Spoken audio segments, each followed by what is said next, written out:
Hello everyone, I welcome you on my channel Schooling Guide.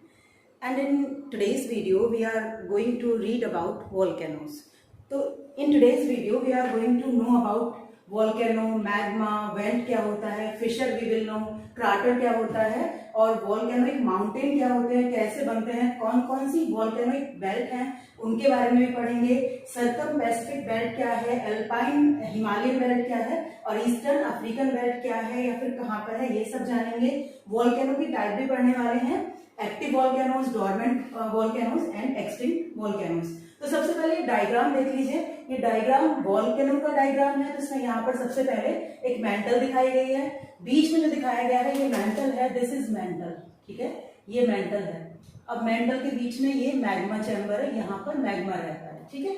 उसके बाद क्या होगा, अब जब ये फटेगा, इसमें इरप्शन होगा, ये इरप्ट होगा तो लावा बाहर निकलेगा, ठीक है। जिसके थ्रू बाहर निकलेगा इसको वेंट बोलते हैं, वेंट से बाहर निकलेगा, और इसको क्राटर बोलते हैं। ये जो इसका माउथ रहता है जहां से ये गैसेस ऐश सब बाहर निकलेगा तो इसको बोलते हैं क्राटर। और फिशर, ये जहां जहां से लावा निकल रहा है ये सब फिशर है।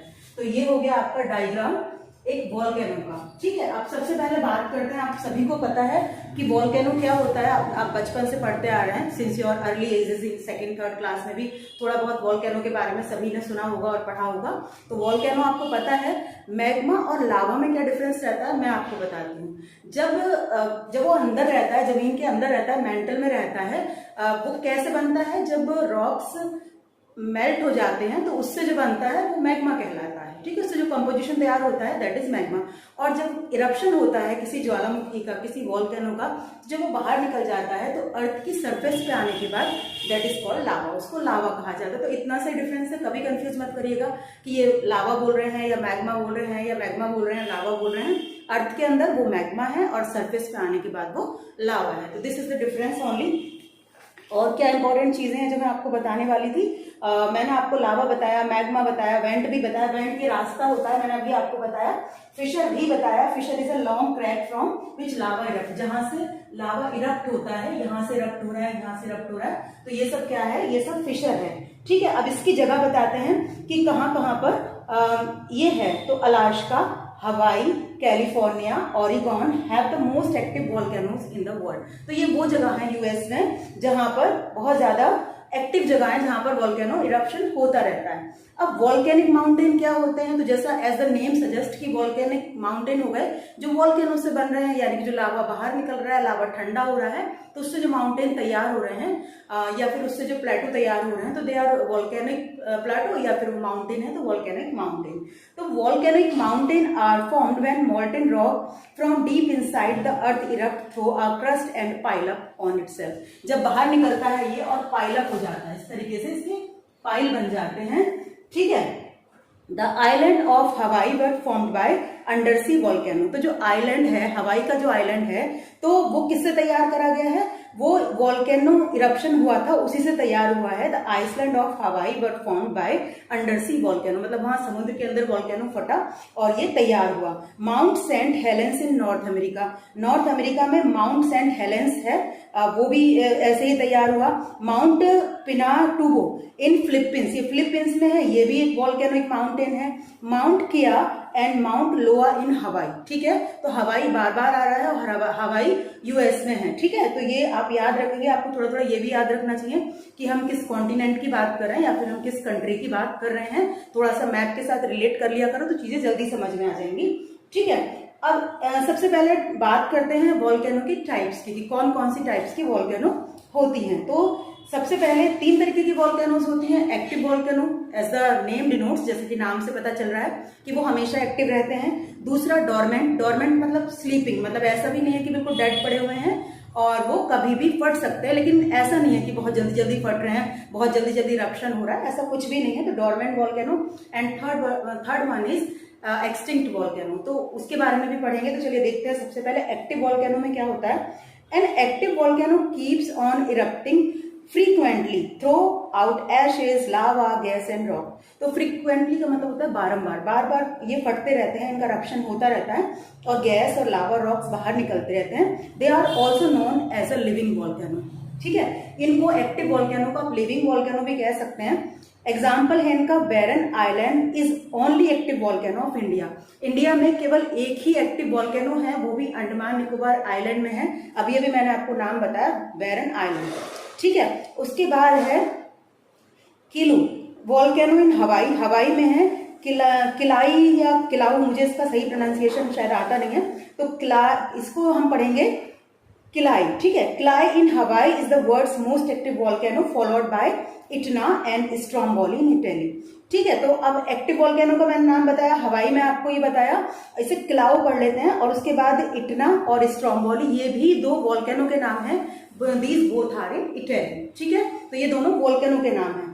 अब डोरमेंट वॉल्केनो का देखते हैं। Dormant volcanoes are volcanoes that are quiet, जो स्लीपिंग वॉल्केनो जैसे मैंने कहा, तो वो क्वाइट रहते हैं और have not erupted for a long time, लंबे समय तक इनमें किसी भी तरीके का इरप्शन नहीं होता है। They are also called sleeping volcano, इनको आप स्लीपिंग वॉल्केनो भी कह सकते हैं। And do not have any fix time of eruption, लेकिन दूसरी बात ये भी है कि इनके इरप्शन का कोई भी फिक्स टाइम नहीं है। They can erupt any time in future, वो फ्यूचर में कभी भी फट सकते हैं, कभी भी इरप्शन हो सकता है। Mount Vesuvius in Italy and Mount Mauna Kea in Hawaii are example of dormant volcanoes. तो ये दोनों भी यूएस में है, ठीक है। उसके बाद फिर बात करेंगे एक्सटिंक्ट वॉल्केनो की। And extinct volcano is one which has not erupted for 100 of year, जो साल तक नहीं फटते हैं। They are also called dead volcanoes, इनको डेड वॉल्केनोस भी कहते हैं। अब इसका एक एग्जांपल मैं आपको देती हूँ। Mount Kilimanjaro in Africa, Africa में Mount Kilimanjaro and Mount Rainier are example of extinct volcanoes, ठीक है। तो ये मैंने आपको बताया। अच्छा, डिस्ट्रीब्यूशन ऑफ वॉल्केनोस, तो 3 major volcanic belt around the world are, 3 main belt हैं वॉल्केनो की, वो उसके बारे में बात करते हैं।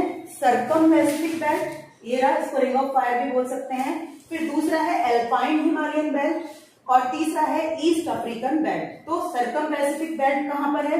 पैसिफिक समुद्र के, पैसिफिक ओशन के आसपास। तो there are around 450 volcano in this belt. इस बेल्ट में लगभग 450 वॉल्केनो हैं and they are located around the Pacific Ocean. मैंने अभी बताया आपको पैसिफिक ओशन के अराउंड है, ठीक है। उसको पैसिफिक रिंग ऑफ फायर भी कहा जाता है। अच्छा, अब दूसरी बात आती है, कल भी दिखाया था मैंने ये आपको बुक में, तो ये सब वो बेल्ट है, ये पैसिफिक ओशन है और ये घूम के ऐसे यहाँ पे ये पूरा का पूरा, ये जो आपको दिख रहा है ब्राउन कलर का, कल भी बताया था, तो ये सब Pacific ring of fire area है। Alpine Himalayan belt, there are 3 active volcano in the Mediterranean belt and they are Stromboli, Etna and Vesuvius in Italy. तो देखिए, अभी हमने थोड़ी देर पहले भी बात करी स्ट्रोम्बोली की और इटना की बात करी एंड वेसुवियस की बात करी। तो आप ये देखिए, ये यहाँ पर आ गया आपका मेडिटेरेनियन सी।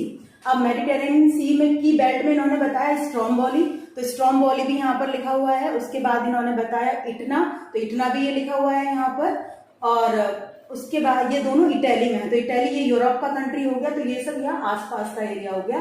मतलब ये क्या है, ये यहाँ पर अल्पाइन हिमालयन बेल्ट है। अब ईस्ट अफ्रीकन बेल्ट की बात करते हैं। They are located in Ethiopia, तो ये भी अफ्रीका का ही एक रिपब्लिक कंट्री है, ये रिपब्लिक अफ्रीका है, साउथ अफ्रीका में है ये। और उसके बाद तंजानिया में है and the democratic Republic of Congo. तो ईस्ट अफ्रीकन बेल्ट के बारे में मैंने आपको बताया, तंजानिया, साउथ अफ्रीका और इथियोपिया और Republic of Congo, democratic Republic of Congo. तो ये सब था।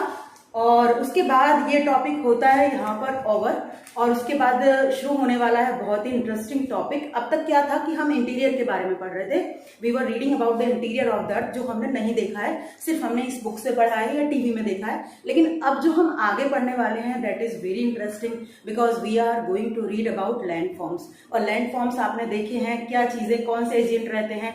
बारिश एजेंट रहती है, कई बारी नदियां एजेंट रहती हैं, कई बारी हवा एजेंट रहती है, कई बारी समुद्र की लहरें एजेंट रहती हैं। तो क्या क्या बनाती हैं, क्या क्या चीजें क्रिएट करती हैं और किन किन चीजों को खत्म करती हैं, तो वो सारा देखेंगे। ग्रेडेशन पढ़ेंगे और डिग्रेडेशन भी पढ़ेंगे और बहुत सारी चीजें, मियंडर, ऑक्सबो लेक, बहुत कुछ पढ़ने वाले हैं आगे आगे वीडियो बहुत ज्यादा इंटरेस्टिंग हो जाएंगी।